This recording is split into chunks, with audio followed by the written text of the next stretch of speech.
Let's go. Yeah, and there's no getting around it. Real sober news right now. Raylen Wilson, the four-star linebacker, the highest verbal commitment that Michigan has on its board to this point. The linebacker out of Tallahassee, Florida, decommits last night. This, of course, with the news also that Dante Moore, the five-star quarterback out of Detroit, has all the arrows and the trends pointing elsewhere, and it's not towards Ann Arbor, and that's why you have to hit the button.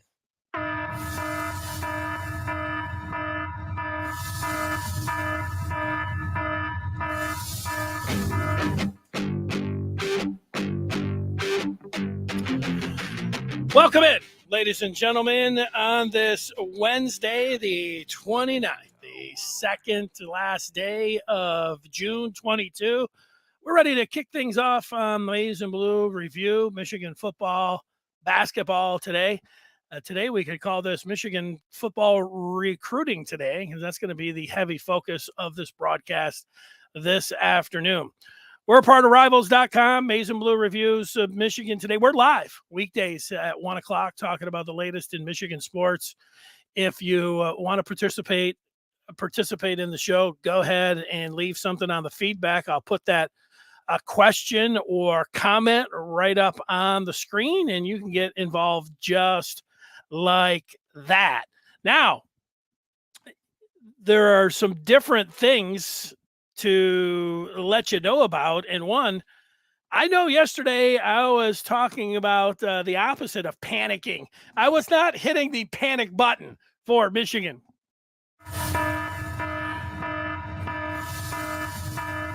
I was also taking the long view, which when we're talking about recruiting, taking the long view, like, well, and I had some people after the show saying, like, you're asking Michigan fans to take a year of recruiting and throw it into the trash and then readjust and then go to the following year. That was the essence of the long view yesterday. And that had people panicking just with that idea.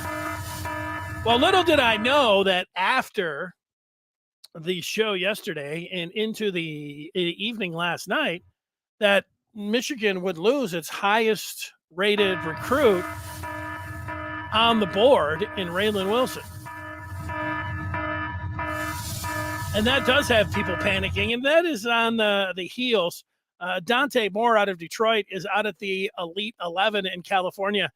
And while Dante Moore hasn't made it official that he is going elsewhere out of the state of Michigan, it sure seems like that. And a lot of different figures and numbers and sweeteners and add-ons have been mentioned when it comes to Dante Moore, which takes us back to what we have talked about quite a bit in the spring and the summer.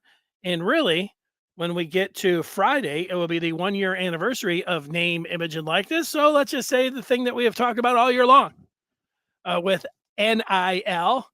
And the thing with NIL and Michigan is that a year ago, I looked at it and had the thought that name, image, and likeness, it's going to be a chance for a university like Michigan to chip away and be able to rise up in the rankings. And it was interesting because basketball at this time last year was coming off a Big Ten championship and had what ended up being a top 3 recruiting class in the country.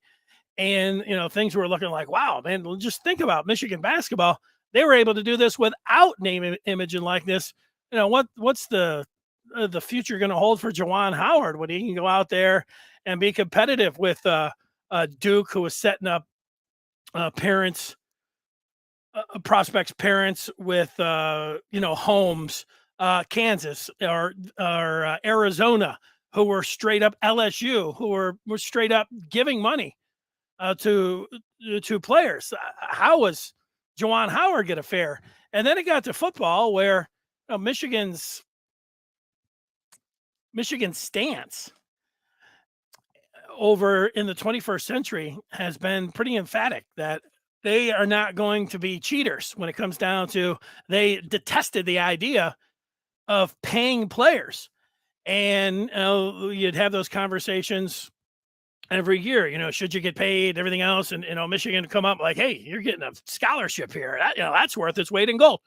And there was a point to that. But then when it finally was going to happen, it was like, what did Harbaugh say a couple of years ago? It's hard to beat the cheaters. And still people were like, yeah, but the players should be getting paid. And, it's a whole mess that you get into that you're right here today. That the thought is that for the football program, it was going to be an equalizer. Maybe not right away, but a little bit of a chip here and a chip there that Michigan, that was one of the variables that was going to be taken out of play. If you asked, and I asked quite a few, hosted a talk show for 25 years, and then came back for a 26-year in Ann Arbor. And when I got back to Ann Arbor, I was asking people before they won the Big Ten, I'd say, why do you think that, Michigan has had so much trouble with Ohio State? And, I made my case for the quarterback position and getting dominated there. I made my case for, defensive tackles. I'd have people call up and say, you got to look at the safety play over the years. Of course, Ohio State, the way they've been recruiting wide receivers and corners, that people come in there and just say recruiting overall. But the overwhelming majority of diehard Michigan fans that would call in would say the reason that Michigan was not able to get over the hump and win its fair share in the 21st century against Ohio State is because Ohio State was a bunch of big fat cheaters and that they were paying players. And that's the reason. And that Michigan was not going into that area and Michigan would not cheat. And that's the reason. So take your quarterbacks, your defensive tackles and your corners and shove it. It was about those, dirty bastards from Columbus acting like they were in the SEC and cheating. Now, I believe, it's a one of those things where, okay, yeah, I think that, that some of that stuff was going on, but were you going to tackle it head on and always just use that as a reason or excuse? Or are we going to look at some other things?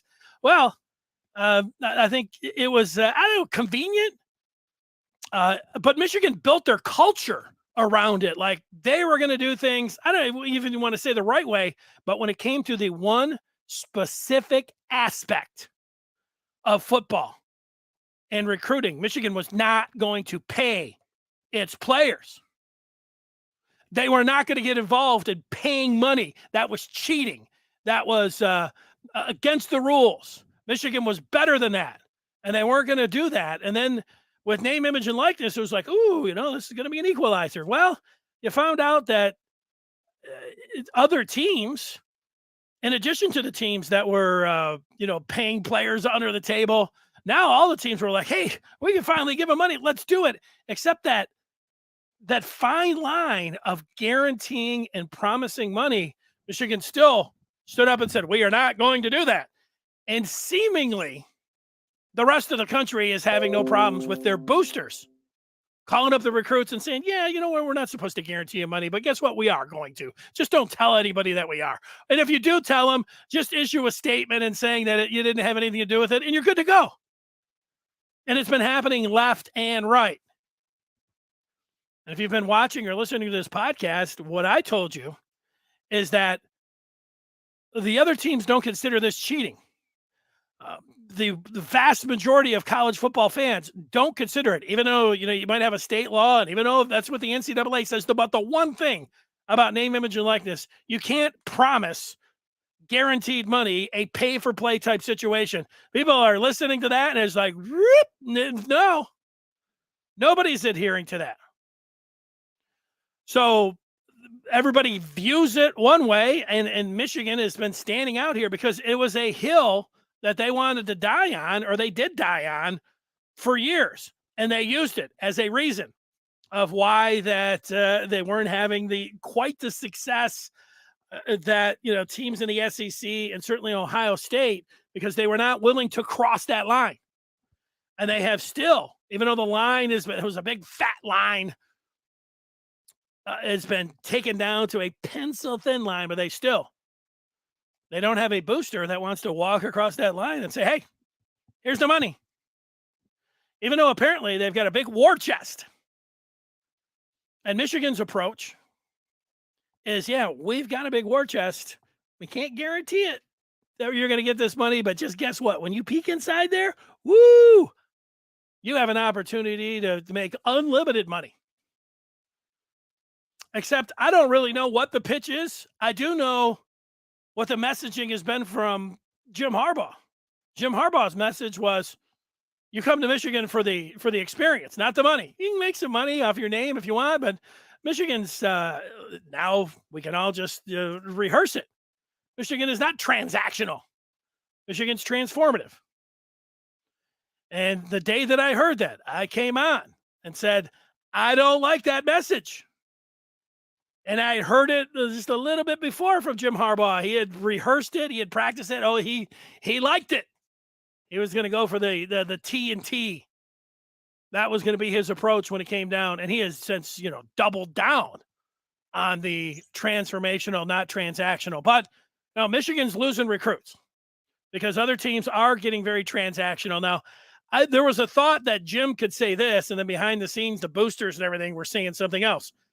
And that's how it's working in college football. And yet we don't have the evidence of the Michigan boosters behind the scene working, even though they have to work behind the scenes with the coaching staff. I don't know if it's a dirty secret or not, but you're going to have some sort of connection with those boosters. But Michigan doesn't have, you want to call them a rogue booster or a bag man that's willing to step up and say, yeah, we're not really guaranteeing this money to you, but if you come on in, we are. And what's it going to take for Michigan to get to that point? Well, it's going to take what we're seeing here in the developments over the last week or so. It's going to take Michigan losing out on a bunch of recruits and plummeting in the recruiting rankings for somebody to say, we've got to adjust this.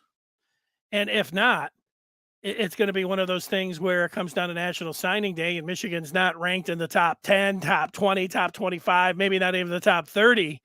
And it's going to be like, it is going to be at that point, that is when even Jim Harbaugh is going to push the panic button. And believe me, the boosters and Michigan fans behind the scenes, somebody's going to have to step up at that point and say, all right, it's time.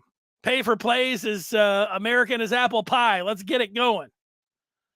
But it may take that because right now, even though Michigan apparently behind the scenes is fattening up this big war chest of name, image, and likeness, they still are not, they're not crossing over the Rubicon. They're staying on the other side and saying, hey, you can go over here and you have an opportunity to make tons of money.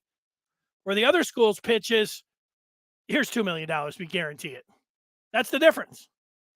Michigan has not been willing to do that. That's how I see it as we sit here in June. I don't know about you, but let's check and see what some people are saying about the whole thing via the feedback. Here's Venice. Venice saying it's all bad. Michigan wants to play this. We're going to do it the right way is stupid and only going to turn out bad. Maybe Venice, maybe like I said yesterday, and nobody wanted to hear this. Maybe it's going to take a year of, because Michigan they had rivals had them ranked number 8 overall as a class last year. And then Michigan went ahead and won the Big Ten. You thought you'd get that bump. They didn't get that bump. Maybe it's because Harbaugh went over and flirted with the Vikings and he lost his assistants and, the momentum stopped and then name, image, and likeness, whatever it is. But maybe, would it be a wake-up call? Would it be a year of, and Michigan's going to have they should have a successful season on the field. They've got a bunch of easy games and they got a really good team. This team should, rip off 5, 6, 7, 8, maybe 11 wins in a row. But if they have a recruiting class that's ranked 35th in the country, and apparently they're going to have this gigantic NIL bag that nobody's taking because other teams are guaranteeing the money and Michigan's just saying you have an opportunity to make a bunch of money, we'll find out. I don't like the messaging or the approach or the sales pitch for that, but there's people saying, look, what you're asking is going against state law and it's unethical and you're cheating. Well, there you go, because that's the Michigan's culture. That's the Michigan culture. And you can say, no, that's legal. That's playing it by the rules. That's ethical. That's the struggle. Maybe with a down year in recruiting, and maybe it doesn't have to be that bad. Like, I'm talking about the worst case scenario. Venice, maybe it doesn't have to be where they don't have a top 25 class, where they will change their approach.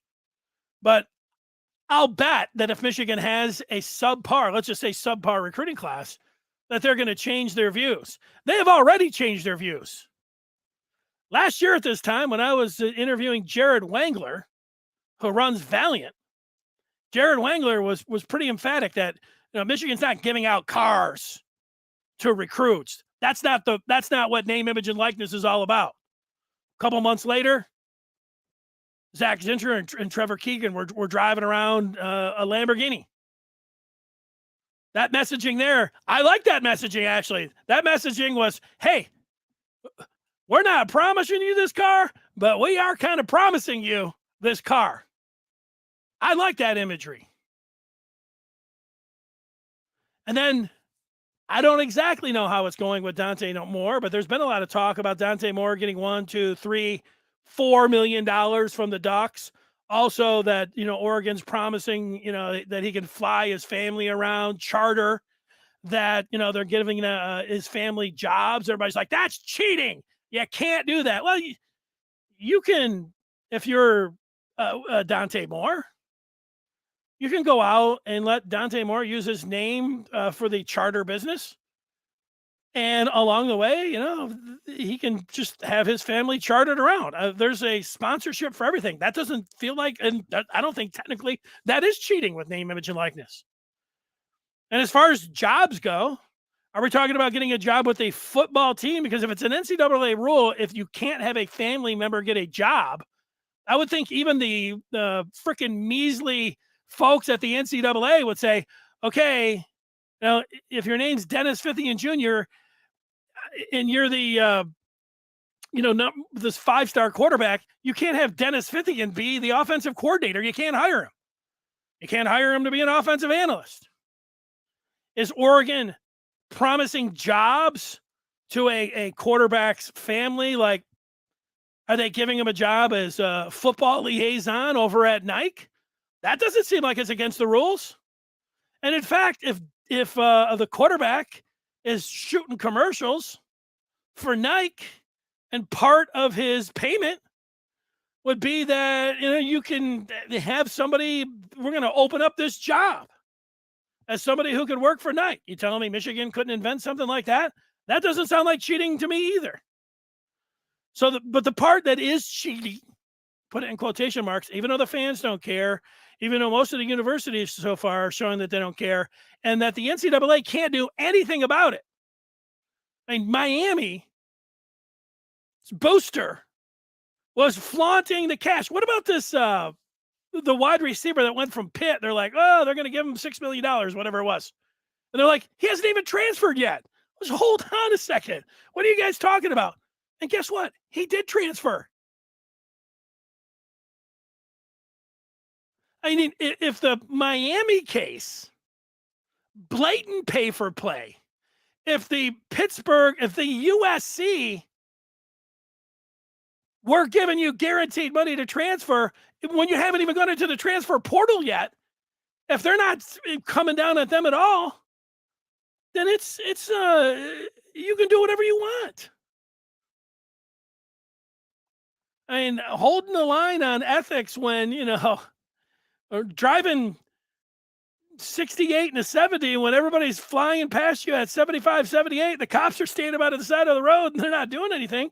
Well, you can decide to put your right foot down on the gas, or you can just get off the expressway at that point. All right. I was telling myself I wasn't going to be screaming and yelling, and yet here I am, 20 minutes in, both screaming and yelling. It happens. Venice, again. It's not going to be funny when MSU passes Michigan. Now he's using the emoji of the wailing emoji. Good point.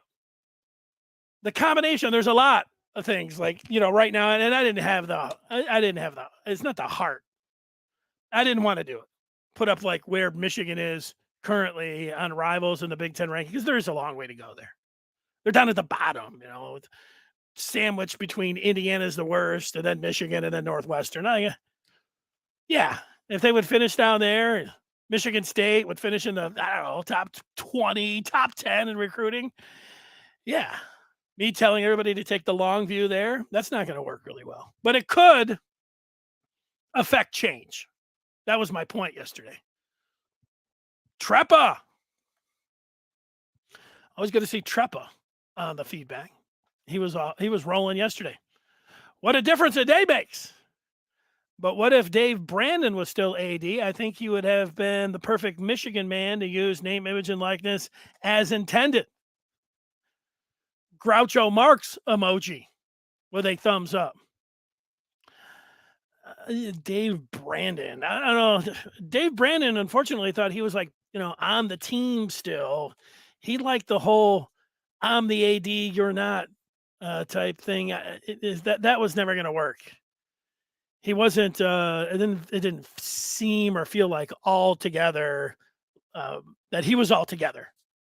Just wasn't good for the job. But you're right, a difference a day makes. Yesterday I was telling everybody, hey, relax.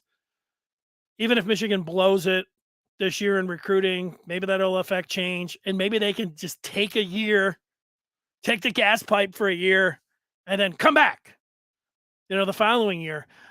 That's not a fun thing to think about. It's not like, how would that actually work? How would that look if Michigan, let's just say, finishes 30th in the recruiting this year, has a good year on the football field, but then, come fall, they launch this, gigantic collective that they've got more money in their collective than anybody else in the country.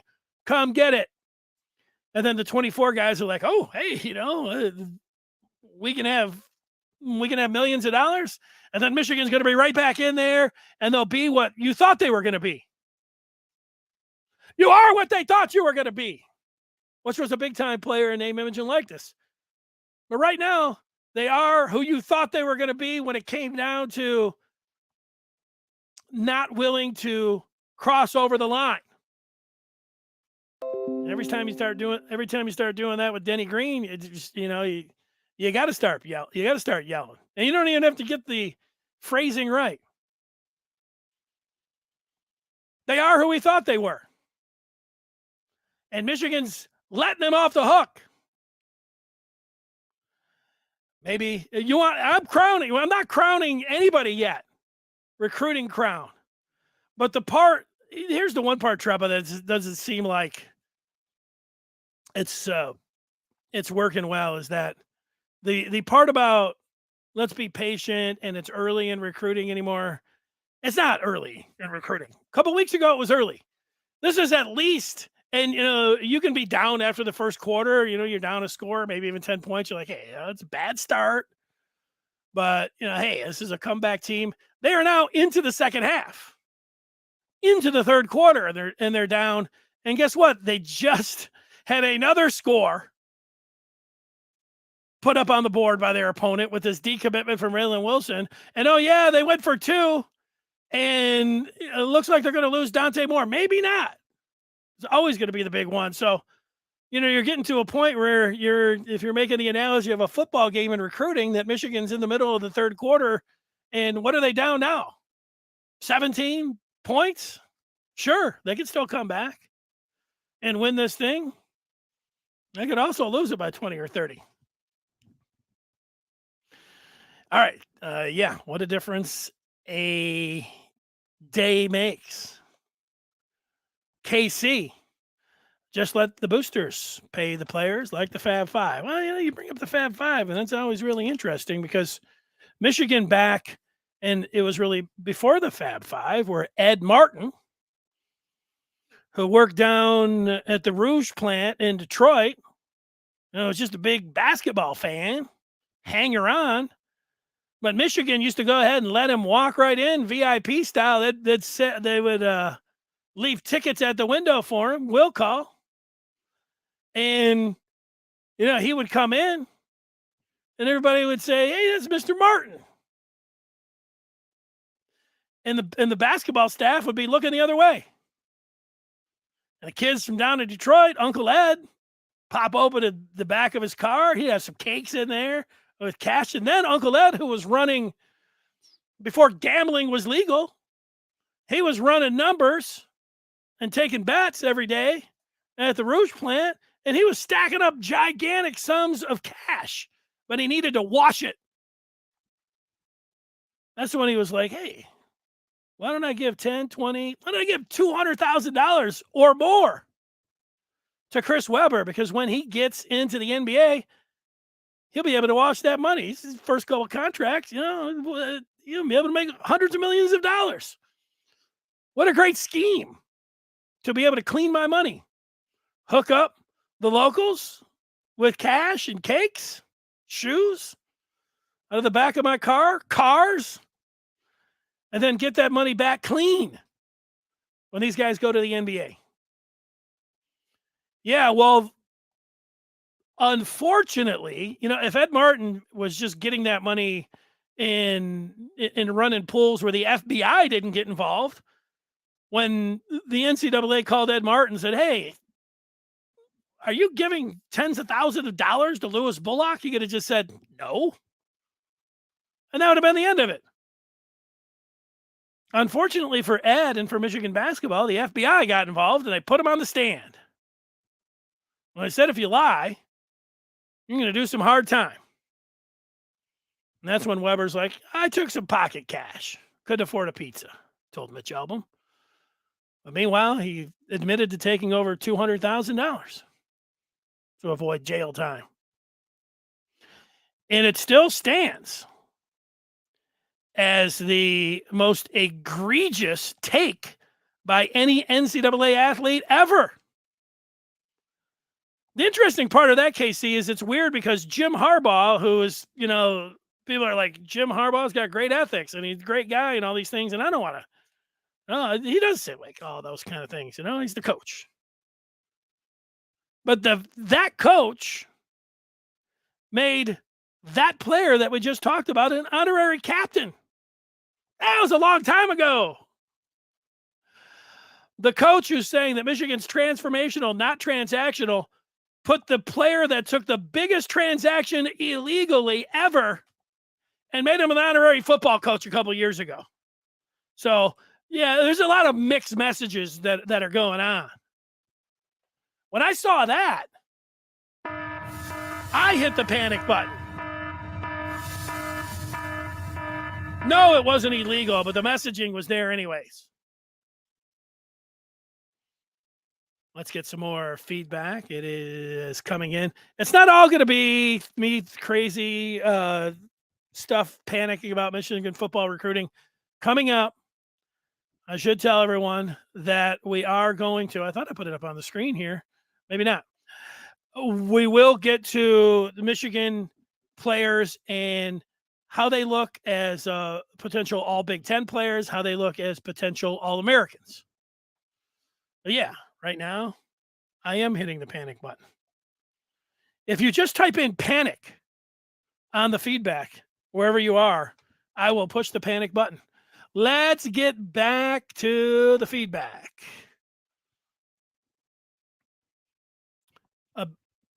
Let's see. BU. Hey, BU. Maybe Michigan should raise the standard of admissions and become Stanford. Harbaugh had such a transformational experience, he tried to bolt at the first opportunity. Yeah, well, there is that.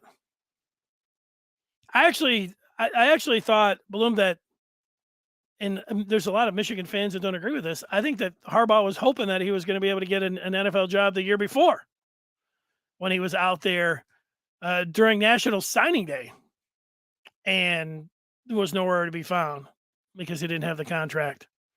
Treppa, Dave Brandon was a visionary. Okay, I like that one. Venice, Michigan acts like an Ivy school. SMFH. Exactly. Let's see here. The punters.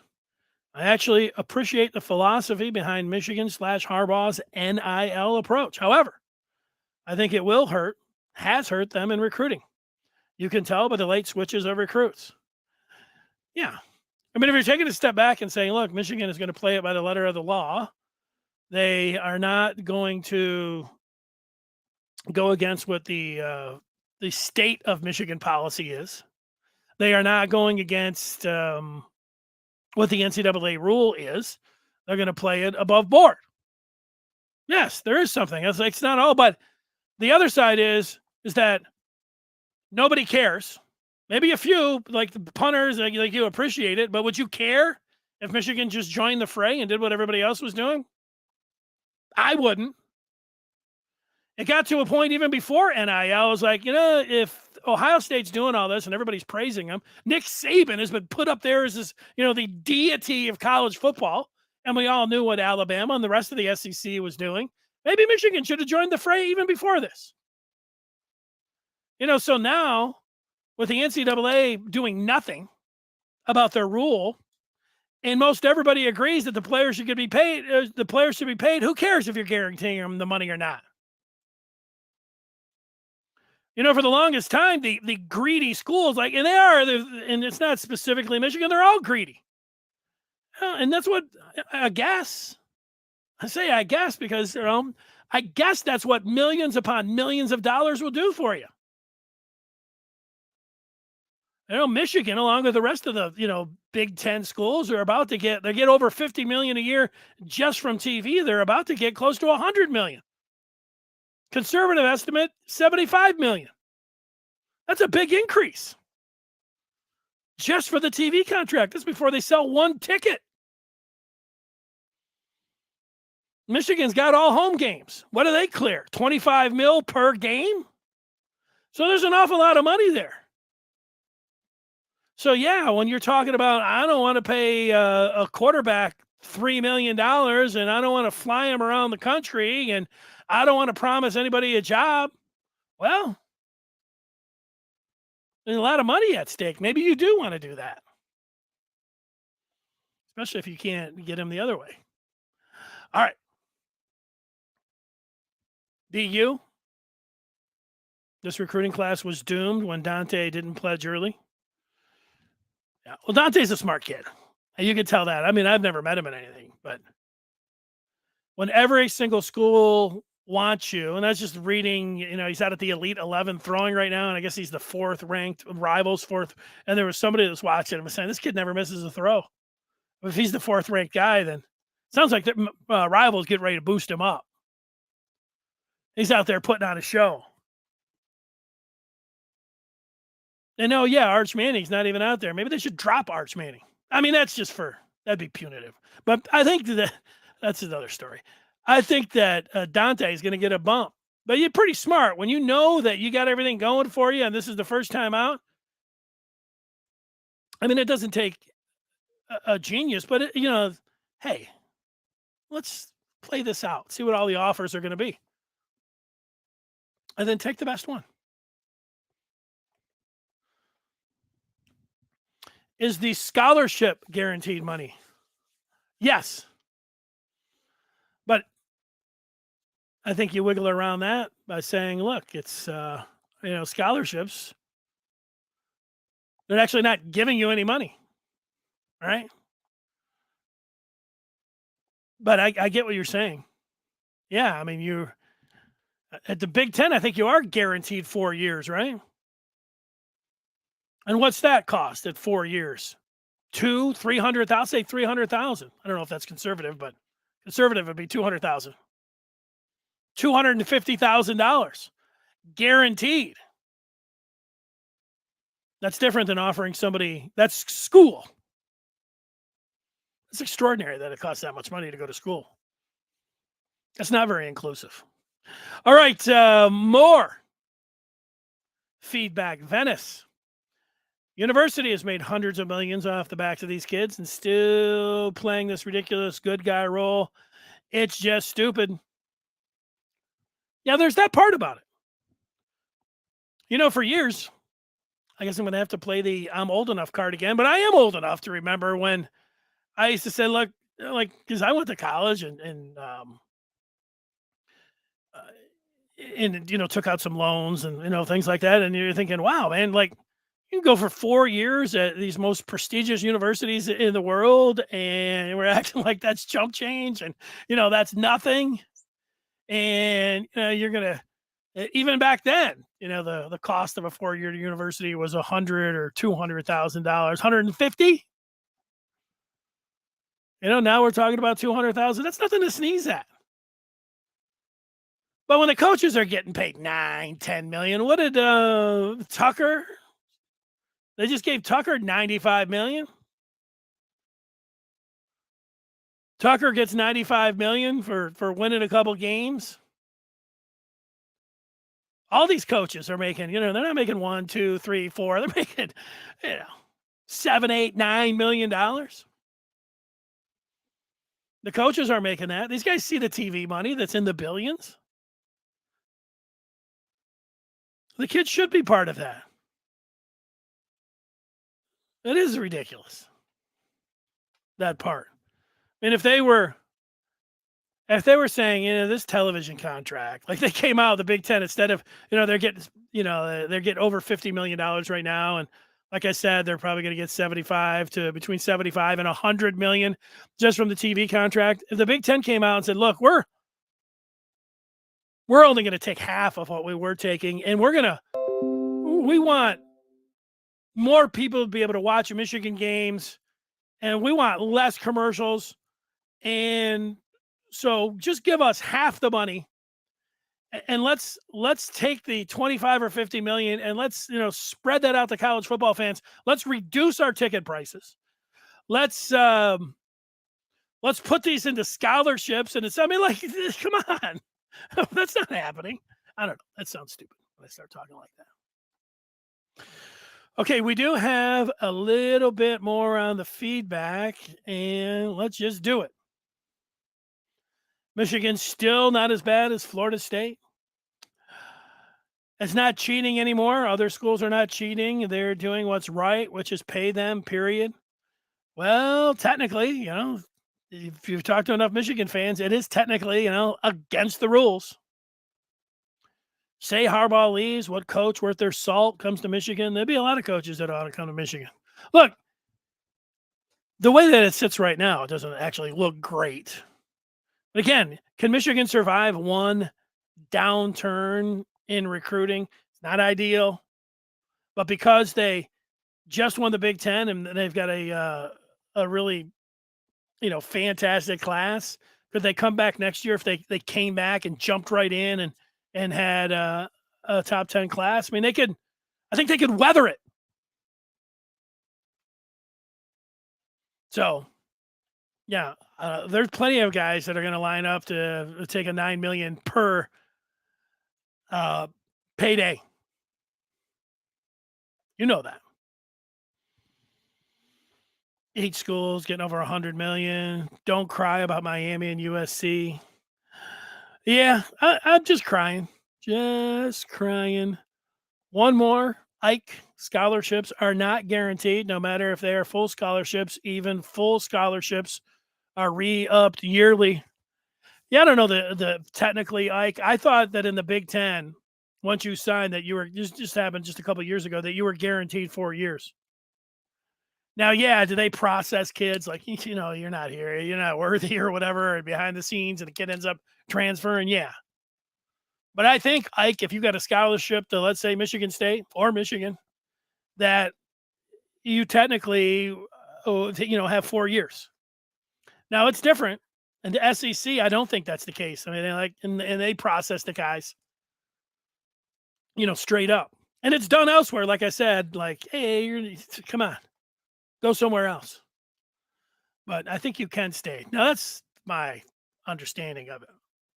And again, that's a Big Ten rule. That's not the other Power Fives. I'm not exactly sure what their rules are. The SEC, I think it is a yearly thing. All right. So, it was panic for sure.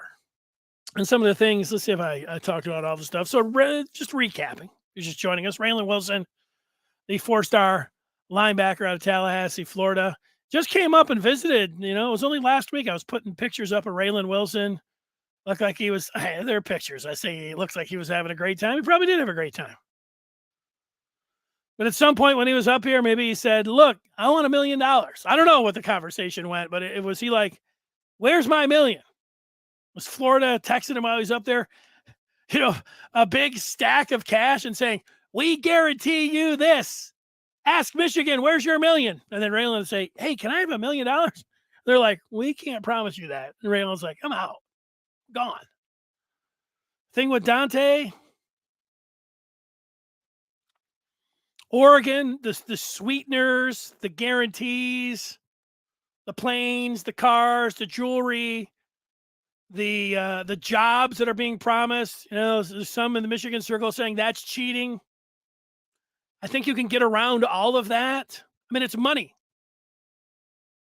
Money for a plane, money for jewelry, money for a car, and a job. You can give somebody a job. Now, if technically you might not be able to give it to them like on staff, but the NCAA should be able to figure that out. You're actually giving somebody a job. So I think it's money, and it's sticker shock.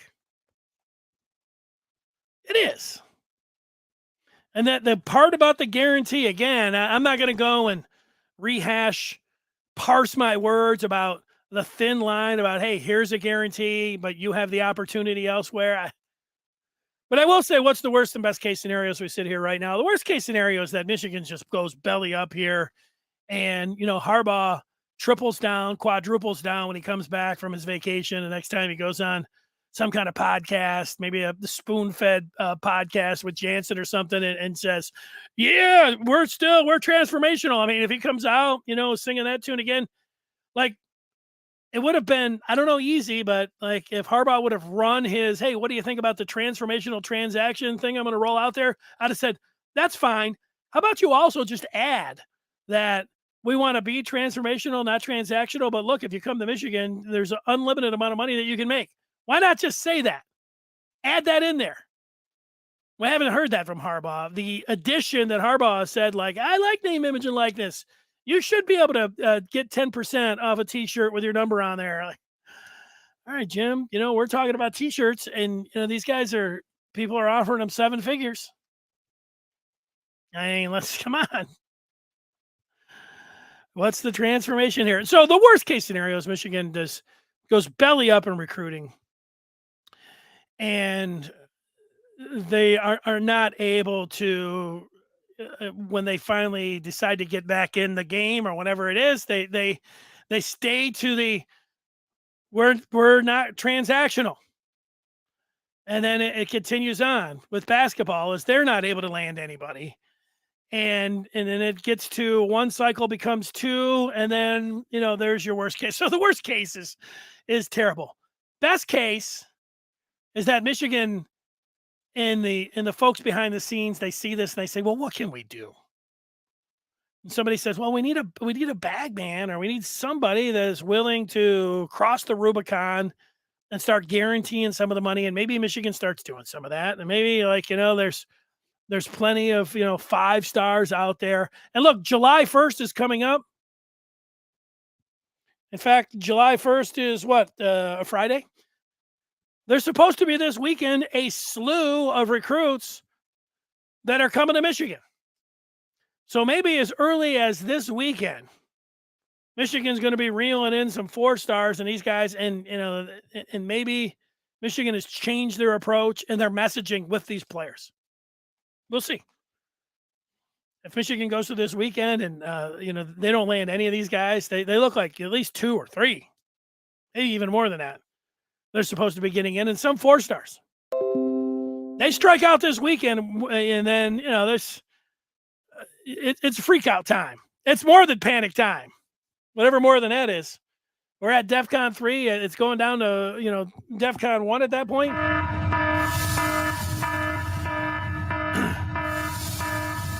Do I think the longer Dante stays quiet about his commitment, the better Michigan fans can feel about their chances?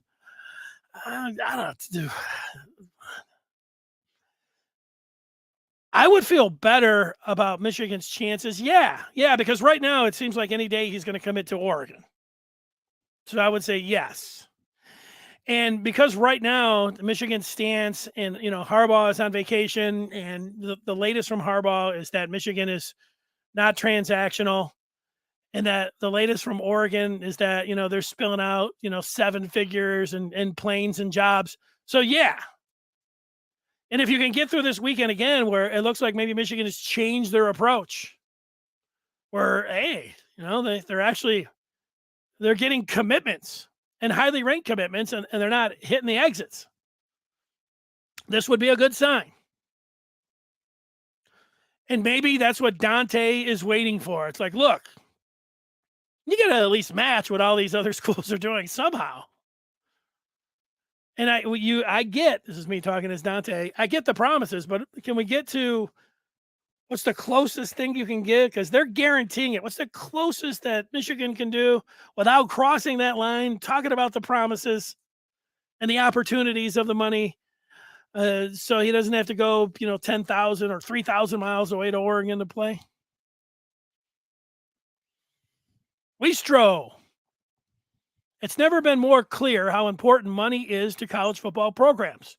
Do we need to re-examine as fans why we care so much about the sport, business, and our team's future? Well, I think that goes on all the time, because really, if we take a step back, what are we really talking about? It's entertainment. We love football. We're all, it's America's game. And, if you're a college football fan, if you rank that number one, it's not professional. It's, you're supposed to, like, root for your team. Like, you could talk about all those things, but yeah, I mean, the fandom, it's fanatical. I actually think that most people, even the, bat crazy, Twitter fans and message people just going nuts, I think they just all do that kind of stuff. And then at the end of the day, they're just going about their lives and everything's fine. There are some nutcases, but yeah, the money, if the money hadn't turned you off by now, Weistro, it can be difficult to keep it in perspective. I get the, I get the post. I get the message. Trying to rationalize it. I get it. I do. Leo, a down year hurts Michigan twice as much as State because we can't recoup through the transfer portal. If Michigan's not going to pay the NIL bag and can't take advantage of the portal, we're hit. Yeah, well, that's a good point. They can't hit the portal as readily as other teams. It's a good point, because of the transfer credits. But they can get some freshmen. They could get some graduates out there. But you're right. I mean, they can't immediately. That is a factor. Other schools would have an easier time with a big-time downturn and taking a year off. So that's a good point, and one that I hadn't thought of. Thanks, Leo. Jonah says if Michigan continues to refuse to utilize name, image, and likeness, we will fall to a consistent 7-5, 8-4. That sounds like the worst case scenario, Jonah. But I was asking for worst and get best. And you've just presented the worst. Thanks. Risto liked my answer. Well, thanks, Risto. I appreciated where you were coming from, Rationalize turning away from watching Michigan football and discuss. I meant sour grapes. Yeah. I don't know, like, maybe if you're not young enough, you can go out there, you can change allegiances, things like that. I don't know. For years, you talked about Ed Martin. When I worked in Ann Arbor, it was like right at the end of the Fab Five era. And so the Michigan made a few more tournaments, Robbie Reed, and, they had Tractor Trailer. But then they went on de facto probation for about 10 years. And I worked there for 11 years. So it was about de facto probation. And I was in the middle of that. And I would go down to Chrysler Arena. And there, you could fire a cannon in there. We called it the Mausoleum. There wasn't much interest, just diehards there. Only time it filled up is when, maybe Duke or Michigan State. Nothing going on a odd Wednesday, maybe Wisconsin, people would come in, but, basketball wasn't all that big of a deal. And yet, you have your team. There's a lot of things going on now. It's one of these things you can discuss a million times. Like, Back in the day, you just had a few teams and you didn't really have a whole lot of options. A hell of a lot of options now, everywhere, just like with sports talk. And when I first started, there wasn't even sports talk when I was going to college. And then, it was AM, like, woo, AM radio. AM radio is a dinosaur right now. Nobody listens to AM radio. You got a million podcasts going on all the time, things like this, YouTube. You've got FM, you got podcast rolling out there nonstop. Yeah, that's a shot. That was a shot at AM radio. You're right. But, there's plenty of people that are getting it done. Even via AM radio. Jonah, is it possible for NIL to be revoked, or is it too late? No, I think the cat's out of the bag, Jonah. Look, that went to the Supreme Court. And what is there? Are there 9? Is that what it is? They voted 9-0. It wasn't like it was a 5-4 decision on players to be able to make money on their name, image, and likeness. It wasn't that close. Although the way things are going with the Supreme Court, maybe, you could get it reversed. I don't know. I don't think so. It's here to stay. Now, could there be a correction? You see some of the $9.5 million or $3 million. If some boosters go out there and get burned, you pay $30 million for a recruiting class and you end up like Texas A&M. You come up with a 6-6. How many years are you going to pay 30, 40, $50 million for recruits if you keep going 6-6? So there could be that correction. I don't know how the NCAA is enforcing anything. I don't really think they can, but no, I think name, image, and likeness is here to stay. There's a part about it, like with basketball last year, Hunter Dickinson is one of my favorite Michigan basketball players of all time. Like I put him on there with Gary Grant, Antoine Jobert, Glenn Rice, Hunter Dickinson. He's on there. Probably Guard Thompson would be my 5. That's it. I mean, he's up there. I was glad that he was able to make the money that he made from name, image, and likeness rather than going to the pros or going to Europe or something that he was going to maybe do and could have done. I was glad that he was able to get money. He's worth it. I would have rather have had Michigan, whatever they can do in their boosters with the collective and donors saying, hey, let's get 6 figures to Hunter Dickinson to come back for his junior year rather than throwing it at some 4-star that I've never heard of. I mean, it's great, but I would rather go with the name that I know in Dickinson.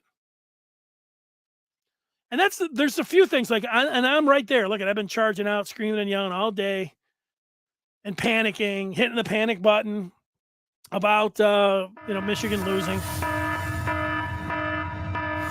But Michigan has 2 quarterbacks right now, as we all know, on their team.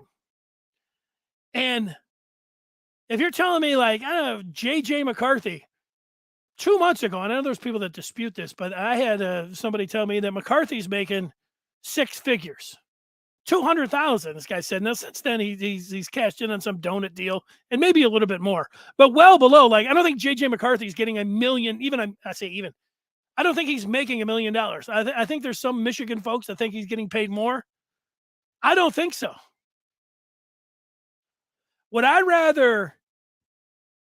And I don't know, like, hey, if Cade wins the job, then you can insert Cade here. But I'm just going to use JJ as an example. If J.J. McCarthy ends up being the quarterback for next year and we're here in the offseason, would I rather be giving J.J. McCarthy a couple $1 million to stay at Michigan?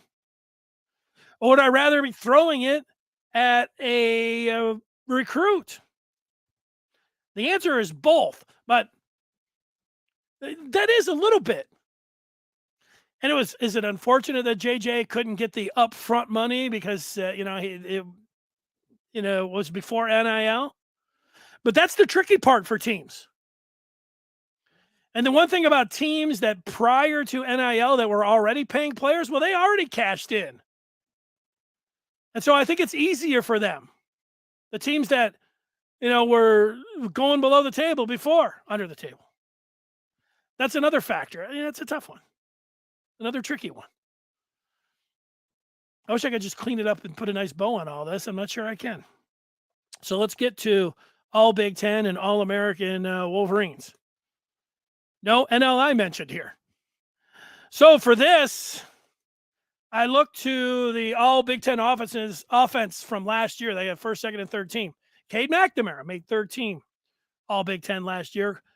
So did Corum, Zinter, and Ryan Hayes. These are returning Michigan players because guys like Hassan Haskins, he was all Big Ten, but I just put the returning. So was Stuber, so was Vastardis, just the returning players that were on all Big Ten. So you can expect these guys to be all Big Ten preseason this year. McNamara, Corum, Zinter, and Hayes. I would add some Michigan wide receivers. Would it surprise me at the end if Donovan Edwards, if Eric All? Michigan is really loaded this upcoming season on offense. They've got one of the best offenses in the country. They've got a college football playoff offense. Now, defense last year, Jabo and Hutchinson, yeah, but they didn't have any returning player that ended up making first, second, or third team. But the candidates for this year, I think, are pretty obvious. Mozzie Smith, Junior Colson, DJ Turner at corner, and Rod Moore at safety. This is conservative. Maybe I could put a couple more on there, but I wouldn't be surprised. If I had to put money down, I would bet that three of these guys, and you're talking about maybe not first team, but second or third team, I would bet that Mozzie Smith, Junior Colson, and either DJ Turner or Rod Moore would make all Big Ten. What we do have that just came out last week is Walter Camp. Those Big Ten specials from last year. Moody was the first team, and A.J. Henning third team. I like Henning. He's a weapon. We don't talk about him enough. Maybe I should have put him on a candidate for all Big Ten. But let's go to Walter Camp's 2022 All-Americans. You might not be able to read this because I'm looking at it and the font or the screen is pretty light. But I start out on defense, and Michigan doesn't have any All-Americans. I mentioned the all Big Ten, they don't. You just go through some of these names and who's really exciting that you think about. Will Anderson at Alabama is going to get a lot of Heisman talk. He's going to get a lot of talk about being the number one overall pick next year. I mean, he's that good. Just thinking about the Orange Bowl and Ringo. Remember that name? Keely Ringo. Hell of a defensive back. You look to the second team on defense. Is there anybody else? Jacob Slade from Michigan State. That's a nice preseason feather in the cap for the Spartans. Riley Moss, who Michigan will see. He's their only DB that they have coming back. They led the nation in, was it interceptions or turnovers last year? Moss is their only one that they have coming back. That's the defense. First team offense. There's Jordan Addison, who took the cash before he even hit the portal and went to USC, and the NCAA did nothing about it. Jackson Smith-Njigba, he is one of the best college wide receivers I have ever seen. And I'm 52 years old. Brock Bowers. If they didn't have a 3-year limit, I think that kid would have been a first or second round pick in the NFL. He's awesome. Who else? Bryce Young from Alabama. Bijan Robinson, Trayvon Henderson. There's Jake Moody. First team preseason all offense. Xavier Worthy, the former Wolverine commit. Second team preseason. Little Gronk, Michael Mayer from Notre Dame. He's pretty good. Aluskin Oluwatimi. Michigan gets a second team preseason All-American on offense. And they also get one at running back, Blake Corum. Blake Corum is underrated by Michigan fans, but he's not underrated nationally. Ohio State fans were upset that Caleb Williams got the nod over their quarterback at second team preseason offense. Yeah, well, too bad. There it is. Okay. that's a look at the All-Americans. You want to know what's up with Michigan's next move, like coming in this weekend? I mentioned, Friday. It'll be a big weekend. Michigan could have. You got to at least keep an eye on it. Maybe I'll be hitting the panic button on Monday or Friday again. But join up the Maize and Blue Review. Go to MichiganRivals.com. Check out our podcasts and in all of those things. All right. Great to have you with us. We will be on with Jim Scarcelli tomorrow, the former Wolverine. He's got a bunch of reasons why I think Michigan's going to win the Big Ten. What are the most important ones? He'll outline it. We'll have that at 1 o'clock tomorrow on Michigan.